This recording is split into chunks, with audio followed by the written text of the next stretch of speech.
Hey guys, good morning. నేను నా కెరీర్‌ని ఒక ఇంటర్నల్ ప్రాజెక్ట్ ద్వారా అయితే స్టార్ట్ చేశాను. సో, ఆ ఇంటర్నల్ ప్రాజెక్ట్‌ని మేనేజ్ చేసిన manager is the best manager that I ever work with. So, ఎందుకు ఇట్లా చెప్తున్నానంటే, ఆయన నా కెరీర్‌లో, నా పర్సనల్‌గా లేకపోతే నా ప్రొఫెషనల్‌గా ఆయన ఎంతో హెల్ప్ చేశారనమాట. పరోక్షంగా నేను ఇప్పుడు ఇలా ఉండడానికి కూడా కారణం ఆయనే అనమాట. So, I owe him a lot. So, ఆయన ఇంటర్నల్ ప్రాజెక్ట్‌ని మేనేజ్ చేస్తున్నప్పటికి కూడా, ఎవరైతే టీమ్‌లో బాగా పెర్ఫార్మ్ చేస్తున్నారో, ఎవరైతే టీమ్‌లో బాగా పెర్ఫార్మ్ చేసి ఎవ్రీ ఇయర్ మంచి మంచి పెర్ఫార్మన్స్ అయితే చూపిస్తున్నారో వాళ్ళనైతే క్లయింట్ ప్రాజెక్ట్స్‌కి రిఫర్ చేసి వాళ్ళకైతే ఖచ్చితంగా ఆన్ సైట్ వచ్చేలా కూడా చూసేవారనమాట ఆయన. సో, ఎవ్రీ ఇయర్ నాకు తెలిసి నా ఎదురుగుండా అయితే ముగ్గురు ఆన్ సైట్ అయితే వెళ్లారు. నేను ఆ టీమ్‌లో జాయిన్ అవ్వకముందు ఆల్రెడీ ఇద్దరైతే ఆయన పంపించారన్నమాట. సో, టోటల్‌గా ఒక 5 మెంబర్స్‌ని అయితే ఆయన ఇంటర్నల్ ప్రాజెక్ట్ నుంచి రిఫర్ చేసి క్లయింట్ ప్రాజెక్ట్స్‌కి వాళ్ళనైతే ఆన్ సైట్ పంపించడం అయితే జరిగిందన్నమాట. మనందరికీ తెలుసు ఆన్ సైట్ ప్రాజెక్ట్ రావడం అనేది చాలా కష్టం. ఇదివరకైతే కొద్దిగా ఒక 20 మందికి రైజ్ చేస్తే అట్‌లీస్ట్ ఒక 4-5 మెంబర్స్ కన్నా వచ్చేది. ఇప్పుడు రైజ్ చేయడమే నలుగురు, ఐదుగురు చేస్తున్నారు ఒక క్లయింట్‌లో. అందులో ఒకళ్ళకే వస్తుంది. అది కూడా వస్తుందో లేదో చెప్పలేమనమాట. బట్ ఇదివరకు పొజిషన్ అలా ఉండేది. ఇప్పుడు అట్లా లేదు. మాక్సిమం అట్లా లేదనమాట ఎక్కువ. సో, ఎక్కువ వర్క్ ఫ్రమ్ హోమ్ వచ్చేసింది కాబట్టి ఎక్కువ ఇట్లా తగ్గిపోయాయి ఇవన్నీ కూడా. బట్ ఈ వీడియో ఎందుకు చెప్తున్నానంటే, సో, చాలా మంది ఏమంటే కొత్తగా కెరీర్ స్టార్ట్ చేస్తారు కదా! స్టార్ట్ చేసినప్పుడు ఏమంటే చాలా మంది మేనేజర్స్ ఉంటారనమాట. టైప్స్ ఉంటారు కొంతమంది. సో, ఒక్కొక్కళ్ళు ఏమంటే మైక్రో మేనేజ్ చేస్తుంటారు. ఒక్కొక్కళ్ళేమో సాడిస్ట్‌లా బిహేవ్ చేస్తుంటారు. కొంతమందేమో ప్రతిదానికి యెస్ అని చెప్తూ ఉంటారు. వీళ్ళకి అర్థం కాదు. అరే ఏంట్రా వీళ్ళతోటి ఎట్లా ఉండాలి? వీళ్ళతోటి అసలు ఒక ర్యాపో అనేది ఎలా బిల్డప్ చేసుకోవాలని చెప్పి తెలీదనమాట చాలా మందికి. సో, ఈ వీడియోలో అయితే కొంతమంది అయితే నేను ఎక్స్‌ప్లెయిన్ చేయడానికి ట్రై చేస్తానన్నమాట. ఎస్పెషల్లీ నేను ఇట్లాంటి వారితో ఇంటరాక్ట్ అయ్యాను కాబట్టి వీళ్ళ గురించి అయితే చెప్పడానికి ట్రై చేస్తానన్నమాట. ఎవరు ఎలా ఉంటారనేది. బట్ ఎప్పుడు గుర్తుపెట్టుకోండి, వాళ్ళని ఎప్పుడు కూడా మాక్ చేయడానికి ఎప్పుడు ట్రై చేయొద్దనమాట. ఎందుకంటే ultimately he is your senior. They are in this game from a long time. They know how to play this game అనమాట. సో, వాళ్ళ నుంచి నేర్చుకోవడానికి ట్రై చేయండి ఎప్పుడు కూడా. Ultimately he is your senior. వాళ్ళు చెప్పింది మన శిరోధార్యం అనమాట. బట్ వాళ్ళు చెప్పింది మీకు నచ్చడం లేదు, మీకు పొసగట్లేదు, మధ్యలో ర్యాపో బాలేదనుకుంటే మర్యాదగా మనం అక్కడి నుంచి వెళ్ళిపోవడానికి ట్రై చేద్దాం తప్పితే, అక్కడి నుంచి ఏదో ఒక రప్చర్ అనేది క్రియేట్ చేసుకొని, ఫ్రిక్షన్ అనేది క్రియేట్ అనవసరంగా టీమ్ కొలాబరేషన్ అయితే ఎప్పుడు పాడు చేసుకోవద్దు. మెయిన్‌లీ మన మెంటల్ పీస్ అయితే పాడు చేసుకోవద్దనమాట. సో, ఇదైతే చూడండనమాట. ఫస్ట్ థింగ్ వచ్చేసి ద మైక్రో మేనేజర్ అనమాట. వీళ్ళేం చేస్తుంటారంటే ప్రతీదీ మేనేజ్ చేస్తుంటారు. కొంతమందికి అర్థం కాదు. టీమ్‌లోకి వెళ్ళిన వెంటనే ఏంట్రా ఇంత మైక్రో మేనేజ్‌మెంట్ చేస్తున్నాడు. అసలు నేను ఏం చేసినా ప్రతీదీ వచ్చి ఇచ్చేయి, ఇచ్చేయి, ఇచ్చేయి అని చెప్తున్నాడని చెప్పి. కొంతమంది నేను లిటరల్‌గా చూసాను. వీళ్ళేం చేస్తారంటే కూర్చోబెట్టి ఒక డాక్యుమెంటేషన్ ప్రిపేర్ చేస్తున్నప్పుడు ఈవెన్ ఫుల్ స్టాప్ ఎక్కడ పెట్టాలో కూడా మనకు చెప్తుంటారన్నమాట వీళ్ళు. పిచ్చొచ్చేస్తుంటుందన్నమాట మనకి. అరే ఏంట్రా ఇంతలా చెప్తున్నాడు అసల, ప్రతీదీ ఈయనే చెప్తాడింకా. ఆయన అనుకున్నట్టుగా ఉండాలన్నమాట. ఆ ప్రాజెక్ట్‌లో అలా లేకపోతే ఆయనకి కోపం వచ్చేస్తది. ఏదో ఒకటి చేస్తాడు. మొత్తానికి అప్రైజల్ అయితే తొక్కి పడేస్తాడన్నమాట. సో, ఈ విధంగా బిహేవ్ చేస్తుంటారు కొంతమంది మేనేజర్స్. వీళ్ళేమంటే మైక్రో మేనేజ్‌మెంట్ అన్నమాట. వాళ్ళ యొక్క బిహేవియర్ అట్లా ఉంటుందన్నమాట. సో, వీళ్ళు మనం ఏం చేయలేం. వాళ్ళు చెప్పినట్టుగా చేసుకుంటూ వెళ్ళిపోవడమే. అల్టిమేట్‌గా వాళ్ళు నచ్చితే నచ్చుతాం. లేకపోతే ఆ ప్రాజెక్ట్ నుంచి బయటికెళ్ళిపోతాం అన్నమాట. సో, ఇది నంబర్ 1 థింగ్ అన్నమాట. ప్రతీది కూడా వాళ్ళకి నచ్చినట్టే జరగాలి. ప్రతి స్టెప్ ప్రాజెక్ట్‌లో ప్రతి స్టెప్, స్టెప్ బై స్టెప్ వాళ్ళనుకున్నట్టుగానే అవ్వాలి. అట్ ద సేమ్ టైమ్ మిమ్మల్ని ప్రతీది గుచ్చి గుచ్చి అడుగుతుంటారు. ఏం జరుగుతుంది? ఏమవుతుంది? స్టేటస్ ఏంటి? అని చెప్పి. సో, ఇది నంబర్ 1 కేటగరీ. నంబర్ 2 వచ్చేసి ది యెస్ మ్యాన్ అన్నమాట. మీరేం చెప్పండి. Whatever it is. A silly reason చెప్పినా సరే ఓకే అమ్మా తీసుకో అంటాడు. మీకేదైనా సడెన్‌గా లీవ్ కావాలి. అదే సిల్లీ రీజన్‌కి లీవ్ అడిగారనుకోండి మీరు. తీసుకోమ్మా దానిదేముంది అంటుంటారనమాట. వాటెవర్ ఇట్ ఈస్ అన్నమాట. ఏదైనా పెద్ద ఎస్కలేషన్ అయిపోయింది. పోన్లేమ్మా మళ్ళీ చూసుకుందాం ఏముందని చెప్పి. ఈవెన్ ప్రొడక్షన్‌లో ఏమైనా జరిగిపోయినా సరే నేను చూసుకుంటాను కదా! నీకెందుకని చెప్పి చాలా మంచిగా ఉంటారు వీళ్ళు. కొన్ని కొన్ని సార్లు మనకే డౌట్ వస్తుంటుంది. అరే! ఈయన ప్రతిదానికి యెస్ చెప్తున్నాడురా ఏమైనా జరిగినా సరే పెద్దగా పట్టించుకోవట్లేదు. ఈయన ఏదైనా నిజంగా మన మీద అంత ఎఫెక్షన్ తోటి యెస్ చెప్తున్నాడా? లేకపోతే అసలు పట్టించుకోకుండా వాటెవర్ ఇట్ ఈస్ పొండేహే అని చెప్పి చెప్తున్నాడా యెస్ అని చెప్పి మనకే అనిపిస్తుంటుందనమాట. అలా బిహేవ్ చేస్తుంటారు వీళ్ళు. వీళ్ళతో ఒక పాజిటివ్ కేస్ ఉంటుంది. నెగెటివ్ కేస్ ఉంటదన్నమాట ఇలాగా. సో, పాజిటివ్ కేస్ ఏమంటే మనం మనం చెప్పిన ప్రతిదానికి యెస్ అనేది చెప్తున్నారు.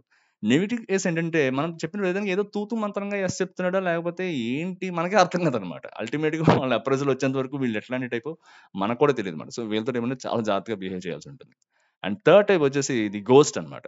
ది గోస్ట్ అని ఎందుకన్నానంటే వీళ్ళు కరెక్ట్‌గా వారంలో 5 రోజులు ఉంటుంది కదా! 5 రోజుల్లో మన ఎదురుగుండా కనబడేది 2 రోజులో లేకపోతే ఈవెన్ 1 డే అని ఉంటుందన్నమాట. మిగిలిన రోజులంతా ఎక్కడెక్కడ తిరుగుతుంటారు వీళ్ళు. అంటే తిరగడం అంటే ఐ మీన్ ఆఫీస్ పని మీద ఎక్కడో తిరుగుతుంటారన్నమాట వీళ్ళు. సో, ఆ ఒకరోజు వచ్చి మొత్తం ఏం చేయాలో ఆ వీక్ మొత్తానికి చెప్పేసి, మొత్తం అంతా ఇలా చేశాను, ఇలా చేశాను అని చెప్పేసి ఎళ్ళిపోతాడు. అరే! నాకు డౌటొచ్చింది మధ్యలో ఒకసారి ఆగండి సార్ అంటే, ఆ పాటికి ఎళ్ళిపోయి ఉంటాడాయన. సో, ఇలా ఉంటారనమాట వీళ్ళు. సో, రిక్వైర్మెంట్ ఇవ్వడం, అది ఎక్స్‌ప్లెయిన్ చేయడం, అక్కడి నుంచి వెళ్ళిపోవడం అంతే అనమాట ఇంక వీళ్ళు. మళ్ళా కనపడరు. అరే సార్ నాకు డౌటొచ్చిందా లేకపోతే సార్ నాకేదో మీతో అవసరం ఉందంటే వీళ్ళు మళ్ళా కనపడరనమాట. అంటేనండి అన్లెస్ వాళ్ళకి మళ్ళా ఏదో అవసరం వచ్చి సంథింగ్ ఏదో రిక్వైర్మెంట్ వచ్చింది అన్నప్పుడే మళ్ళా మనం గుర్తుకొస్తాం. ఆ టైంకొచ్చి మళ్ళా మనతో పని చేయించుకొని, మళ్ళా మనం ఏదో అడిగేలోపు మళ్ళీ వెళ్ళిపోతుంటారనమాట. సో, ఇదో టైప్ ఉంటారు వీళ్ళు. వీళ్ళతో కూడా కొద్దిగా చాలా జాగ్రత్తగా బిహేవ్ చేయాల్సుంటుంది. నెక్స్ట్ వచ్చేసి ఇది చాలా ఫ్యాన్సీగా ఉంటుంది. ది బజ్‌వర్డ్ ఎఫిషియనాడో అని చెప్పి. సో, వీళ్ళని పదమే చూసారు కొద్దిగా వెరైటీగా ఉంది కదా! సో, నేను ఇట్లాంటి వాళ్ళనేమంటే ఒక ఆయన్ని ఫేస్ చేశాననమాట. ఆయనంటే ఒక ఫ్యాన్సీ ఐఐఎం కాలేజ్ నుంచి అయితే వచ్చారనమాట ఆయన. So, okay. వాళ్ళు ఆ లెవెల్‌లో ఉన్నారు కాబట్టి ఆ బిజినెస్ వర్డ్స్ అన్నీ కూడా వాళ్ళకి తెలుస్తూ ఉంటాయి. సడెన్‌గా ఒకసారి ఏదో రిక్వైర్మెంట్ గ్యాదరింగ్ ఏదో అవుతుంది. ఈయన వెంటనే వచ్చేసి don't boil the ocean Pawan అన్నాడు. నాకు అర్థం కాలేదు. బాయిల్ ద ఓషన్ ఏంట్రా? నాకు అర్థం కాలేదు సార్. ఒకసారి మళ్ళీ చెప్తారా అన్నాననమాట. డోంట్ బాయిల్ ద ఓషన్ అన్నాడు చెప్పి మళ్ళా. "సార్ ఏంటి సార్ నాకు అర్థం కావట్లేదు కొద్దిగా సరిగ్గా చెప్పండి" అని చెప్పి అడిగాను. పొలైట్‌గా అడిగానన్నమాట. అప్పుడు చెప్పాడు. "ఎందుకు అంత కాంప్లెక్స్ చేస్తావు సిట్యుయేషన్‌ని? ఏదైనా ఒక సింపుల్‌గా టాస్క్ అయిపోయేదాన్ని ఎందుకు అంత కాంప్లెక్స్ సొల్యూషన్ ప్రొవైడ్ చేస్తావు" అని చెప్పి అదొక బిజినెస్ టర్మ్‌ట. ఆ రోజే నాకు తెలిసింది ఆ విషయం. ఓహ్! ఇలా కూడా అనుకుంటారా అని చెప్పి. ఇలానే ఈయన ద్వారానే నాకు చాలా కొన్ని తెలిసాయన్నమాట. ఎగ్జాంపుల్ ఏమంటే జంప్ ద షార్క్ అని, అట్ ద సేమ్ టైమ్ లో హ్యాంగింగ్ ఫ్రూట్ అని, తర్వాత ఏదో ఆహ్, think of the blue sky అని చెప్పి సంథింగ్ ఇట్లాంటి టర్మ్స్ కొన్ని ఉంటాయన్నమాట. చాలా ఫ్యాన్సీగా ఉంటాయి ఇవన్నీ కూడా. ఒకసారి వినగానే మనకు అర్థం కాదు. ఏంట్రా ఇట్లా మాట్లాడుతున్నాడు, ఇయన్నీ కొత్త కొత్తగా మాట్లాడతాడు అని చెప్పి అనిపిస్తుంటుందన్నమాట. ఎందుకంటే మనమంత ఫ్యాన్సీ కాదు. మనకు అవన్నీ తెలియవు. సో వీళ్ళేమంటే కొత్త కొత్త వర్డ్స్ అన్ని వాడుతుంటారన్నమాట. కొన్ని కొన్ని సార్లు ఆ మీనింగ్ ఏంటో వాళ్ళకే తెలీదు. వాళ్ళే కన్‌ఫ్యూజ్ అయిపోతుంటారన్నమాట. బట్ ఏమంటే ఇలాంటి ప్రతి దాంట్లో కూడా వాళ్ళొక యూనిక్‌నెస్ ఉండాలని చెప్పి ట్రై చేస్తుంటారు. ఇలా చూసుకోవడానికి ట్రై చేస్తుంటారన్నమాట. సో ఎక్కువ మంది ఈ విధంగా ఫ్యాన్సీ వర్డ్స్ వాడుతుంటారు. కొద్దిగా ఏమంది క్లయింట్ ముందర ఏదో నేటివ్ ఇంగ్లీష్ స్పీకర్స్ లాగా మాట్లాడుతూ ఉంటారన్నమాట. కొద్దిగా క్లయింట్ ముందర ఎక్కువ పేరు తెచ్చుకోవాలని చెప్పి ట్రై చేస్తుంటారు. సో వీళ్ళు కొంతమంది ఉంటారన్నమాట. వీళ్ళ దగ్గర కొద్దిగా జాగ్రత్తగా ఉండండి. అట్ ద సేమ్ టైమ్ ఇట్లాంటివి ఏమైనా మాట్లాడుతున్నారంటే దయచేసి క్లయింట్స్ ఉన్నప్పుడైతే వాళ్ళనైతే డౌట్స్ అడగనమాట ఎప్పుడు కూడా. ఎప్పుడైనా పక్కకెళ్ళిపోయినప్పుడు మీ అంతట మీరు రీసెర్చ్ చేసి తెలుసుకోండి. లేకపోతే వాళ్ళని ఎప్పుడైనా పర్సనల్‌గా అడగండి తప్పితే ఎవరన్నా వాళ్ళకన్నా ఎక్కువ పెద్దవాళ్ళు ఉన్నప్పుడు మాత్రం ఎప్పుడు అడగద్దన్నమాట. క్వెషన్స్ ఎప్పుడు అడగద్దు వాళ్ళని. సో వాళ్ళు ఖచ్చితంగా అఫెండ్ అవుతారు. ఏ మేనేజర్ అన్నా అఫెండ్ అవుతారన్నమాట. అండ్ నెక్స్ట్ వచ్చేసి ద ఫైర్ ఫైటర్ అన్నమాట. ఈయనేమంటే ఒక ప్రాబ్లమ్ వచ్చింది. సిట్యుయేషన్ ఎస్కలేషన్ ఏదో వచ్చేసింది. క్లయింట్ ఏదో ఎస్కలేట్ చేసాడు. సంథింగ్ ఎస్కలేట్ చేసాడంగానే వెంటనే దిగిపోతారు వీళ్ళు. వెంటనే దిగిపోయి ఒక వార్ రూమ్ లాంటిది సెటప్ చేసేసి ఆ ప్రాబ్లమ్ వెంటనే సాల్వ్ చేసేస్తారన్నమాట వీళ్ళు. వీళ్ళ వీళ్ళ దగ్గర వచ్చే ప్రాబ్లమ్ ఏంటంటే వీళ్ళు సాల్వ్ చేస్తారు. అంతా చాలా బావుంది. అసలు ఫస్ట్ ఆఫ్ ఆల్ ఆ ప్రాబ్లమ్ ఎందుకు రైజ్ అవుతుంది అన్న దాన్ని ఎప్పుడు పట్టించుకోరన్నమాట ఇప్పుడు వీళ్ళు. వీళ్ళెప్పుడు ప్రాబ్లమ్ సాల్వర్సే. ఖచ్చితంగా ప్రాబ్లమ్ సాల్వ్ చేస్తారు వచ్చి. బట్ ఆ ప్రాబ్లమ్ యొక్క రూట్ కాజ్ ఏంటి? అసలు దాన్ని ఎట్లా ఎలిమినేట్ చేద్దాం? ఇదంతా వీళ్ళకి అవసరం లేదు. వచ్చామా, ఆ టైంలో ఎస్కలేషన్ రాకుండా మనం కాపాడామా ప్రాజెక్ట్‌ని, అయిపోయిందా మన పని అంతే దట్స్ ఆల్. మళ్ళా వెళ్ళిపోతారు. మళ్ళా రారన్నమాట వీళ్ళు. అంతే. ఆ తర్వాత అసలు ఎందుకు జరిగింది అంతా వాళ్ళకి అనవసరం. వీళ్ళ దృష్టిలో ఏమంటే ఆ టైంకి అతనొచ్చి ఆ ప్రాబ్లమ్ నుంచి మనల్ని బయట పడేసాడు అన్న పేరొస్తే చాలు వాళ్ళకి. సో, ఈ టైప్‌లో కొంతమంది ఉంటారనమాట. వీళ్ళు మిగతా యాక్టివిటీస్‌లో అంతా బానే పాల్గొంటారు. బట్ ఈ రకమైన అడ్వర్టైజ్‌మెంట్ ఎక్కువ కోరుకుంటూ ఉంటారనమాట. సో, వీళ్ళతో కూడా కొంచెం చాలా జాగ్రత్తగా ఉండాలి వీళ్ళతో. ఎందుకంటే వీళ్ళ నుంచి మనకి ఎక్కువ ఇన్‌సైట్స్ ఏం రావు. వాళ్ళ పని వాళ్ళు చేసుకొని వెళ్ళిపోతారు. పక్క వాళ్ళతో ఎక్కువ ఏం షేర్ చేసుకోరనమాట. అండ్ నెక్స్ట్ వచ్చేసి ఈ స్ప్రెడ్ షీట్స్ మీద ఎక్కువ పని చేసేవాళ్ళనమాట. వీళ్ళు వాటెవర్ మీరు ఏం చెప్పండి, ఒక షీట్ నాకైతే క్రియేట్ చేసి పంపించేసేయి. ఒక డాక్యుమెంట్ క్రియేట్ చేసి పంపించేసేయి. మనం ఏమైనా చెప్దాం అనుకున్న ఓరల్‌గా చెప్దాం అనుకున్నా సరే నీకేం కావాలన్నా సరే ఒక మెయిల్ పెట్టేయి. నీకేం కావాలన్నా సరే ఒక డాక్యుమెంట్‌లో మొత్తం అంతా పంపించేసి టైప్ చేసి నాకు పంపించేసేయి. నీకేం రిక్వైర్మెంట్‌లో ఏ డౌట్స్ ఉన్నా సరే వెంటనే ఒక డాక్యుమెంట్ క్రియేట్ చేసి పంపించు. వాటెవర్ ఇట్ ఈస్ అనమాట. ఏం కావాలన్నా సరే ఒక డాక్యుమెంట్‌లో అయితే మెన్షన్ చేసి పంపమంటూ ఉంటారనమాట. సో, ఇదొక టైప్ ఆఫ్ ఉంటారనమాట. వీళ్ళు ఎక్కువ అంతా డాక్యుమెంట్ ఓరియెంటెడ్ అనమాట. ప్రతీది కూడా డాక్యుమెంట్ చేయాలంట. ప్రతీది కూడా డాక్యుమెంట్ చేయాలనమాట. ఈవెన్ చిన్న సింపుల్ మీకేదైనా ఒక నాకేదో ఏదో పర్మిషన్ కావాలి. నేను బయటికెళ్ళాలి 2, 3 అవర్స్ నేను పర్మిషన్ తీసుకోవాలనుకుంటే దానికి కూడా వీళ్ళేమంటే ఒక మెయిల్ పెట్టేసేయి అంటారనమాట. ప్రతీది కూడా డాక్యుమెంటెడ్‌గా ఉండాలి వీళ్ళ దగ్గర. డాక్యుమెంటెడ్‌గా లేకపోతే వీళ్ళకి నచ్చదనమాట. ప్రతీది కూడా ఒక ఫార్మాట్‌లో ఉండాలి. ప్రతీది కూడా ఒక ఫైల్ ఫార్మాట్‌లో ఉండాలి. సో, ఈ విధంగా వీళ్ళు ఎక్స్‌పెక్ట్ చేస్తుంటారు ఏదైనా సరే అనమాట. ఇది వీళ్ళొక కేటగరీ. అండ్ నెక్స్ట్ వచ్చేసి ద విజనరీ అనమాట. వీళ్ళు చాలా డేంజరస్ అనమాట ఇప్పుడు కూడా. వీళ్ళందరూ ఎట్లా అంటే ఇంకేదో సిలికాన్ వ్యాలీలో ఏ విధంగా వాళ్ళైతే కొత్త కొత్త స్టార్టప్స్ అన్ని స్టార్ట్ చేద్దాం అనుకుంటారు. వీళ్ళతో మనం అంటే కొన్ని కొన్ని సార్లు మనం బయటకెళ్ళి మాట్లాడుతుంటాం కదా! ఏదో టీ తాగుతున్నప్పుడు, కాఫీ తాగుతున్నప్పుడు. వీళ్ళ విజనరీ థాట్స్ ఎలా ఉంటాయంటే లేకపోతే బిజినెస్ మీటింగ్స్ అవుతున్నప్పుడు, లేకపోతే ఏదైనా టీమ్ మీటింగ్స్ అవుతున్నప్పుడు వీళ్ళ థాట్స్ ఎలా ఉంటాయంటే ఇంకా అయ్య బాబోయ్! ఈయన గనక వదిలామంటే ఏదో ఒక గూగుల్ లాంటిది స్టార్ట్ చేసేస్తాడేమో అని చెప్పి అంత లెవెల్‌లో ఉంటుందన్నమాట వాళ్ళ స్పీచ్.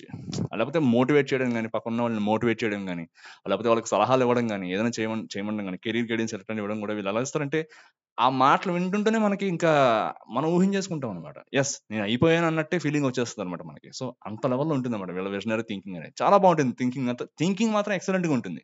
చేతల్లో మాత్రం కనబడదనమాట అది. సో, వీళ్ళో టైప్ ఉంటారు. ప్రతీది కూడా చెప్తుంటారనమాట. సలహాలు ఇవ్వడం అనమాట. "నువ్వు ఇలా చేయాలమ్మా, నువ్వు ఇలా చేయాలి. ఇలా చేసావంటే అంత మంచి పొజిషన్‌కెళ్తావు. నాకు తెలిసిన వాళ్ళు ఒకడున్నారు. వాళ్ళు ఏం చేశారంటే" అని చెప్పి చెప్పడం స్టార్ట్ చేస్తుంటారనమాట. సో, చాలా విజనరీగా ఉంటారనమాట వీళ్ళు. So, at the same time problems కూడా అట్లనే క్రియేటివ్‌గా సాల్వ్ చేస్తారు వాళ్ళు. ఎందుకంటే మేనేజర్స్ అంటే ఎప్పుడు గుర్తుపెట్టుకుని వాళ్ళు జస్ట్ మేనేజ్ చేస్తూ ఉంటారు, కూర్చుంటారు అని చెప్పి అట్లా ఎక్కడ ఉండదు. ఎందుకంటే కొన్ని కంపెనీస్‌లో ఎలా ఉంటుందంటే, ఈ టెక్నికల్ డొమైన్‌లో కొద్దిగా ఎక్స్‌పీరియన్స్ అంటే ఒక 10 ఇయర్స్ పెరిగే కొద్దీ లేకపోతే 7+ ఇయర్స్ లేకపోతే 8+ ఇయర్స్ పెరిగే కొద్దిగా ఏమంటే వాళ్ళ డెసిగ్నేషన్‌లో కూడా మేనేజర్ అనే టర్మ్ అనేది యాడ్ అవుతుంటుందన్నమాట. సో, వాళ్ళు టెక్నికల్‌గా కూడా వర్క్ చేస్తూ ఉంటారు. వాళ్ళకి కూడా అన్నీ తెలుసు. జస్ట్ మేనేజర్ అంటే ఏదో కూర్చొని టీమ్ మేనేజ్ చేస్తాడని ఎక్కడ లేదన్నమాట. సో, కొన్ని కంపెనీస్‌లో డెసిగ్నేషన్‌లో కూడా మేనేజర్ అని ఉంటుంది. మేనేజర్ అని ఉంటుంది. అసోసియేట్ మేనేజర్, సీనియర్ మేనేజర్ ఇట్లా మేనేజర్ లీడ్ సంథింగ్ ఇట్లా సంథింగ్ ఉంటాయన్నమాట. సో, వాళ్ళకి కూడా అన్నీ తెలుసు. చాలా విజనరీగా ఆలోచిస్తుంటారన్నమాట. బట్ చేతల్లో చేయరు. పక్క వాళ్ళతో చేయిస్తుంటారన్నమాట. ఇదో టైప్ అన్నమాట. ఇంకా లాస్ట్ వచ్చేసి క్లాక్ వాచర్ అన్నమాట. వీళ్ళేం చేస్తుంటారు ప్రతీది కూడా టైం అన్నమాట. టైం 9 అంటే టీమ్ అంతా 9 గంటలకు అక్కడ ఉండాలి. 6 అయిన తర్వాత బయటకు అడుగు పెట్టాలి. బ్రేక్ ఒక గంట మించి ఉండకూడదు. ఒక్క నిమిషం ఉన్నా సరే మళ్ళీ ఖచ్చితంగా అడుగుతారనమాట. లేకపోతే మధ్యలో ఏదైనా టీ బ్రేక్ పావు గంట మించి ఎక్కువ తీసుకోకూడదు. What ever it is. Even మనం టాయిలెట్‌కి వెళ్ళొచ్చినా సరే ఎందుకు ఎంతసేపు తీసుకున్నావు అని చెప్పి అడుగుతుంటాడనమాట. సో వీళ్ళు ఒకళ్ళు ఉంటారన్నమాట. ఖచ్చితంగా ప్రతిదీ టైంకి అయిపోవాలి, టైంకి అయిపోవాలి, టైంకి అయిపోవాలి. ఏదైనా ఒక డెడ్ లైన్ పెట్టుకున్నారు, వీళ్ళు క్లయింట్‌కి ప్రామిస్ చేశారు. ఆ టైంకి మేము కంప్లీట్ చేస్తామంటే ఖచ్చితంగా ఆ టైంకి చేసి తీరుతారు వీళ్ళు. లేకపోతే వాళ్ళు పిచ్చొచ్చేస్తది. ఆ తర్వాత ఏం చేస్తారో వాళ్ళకి కూడా తెలీదనమాట.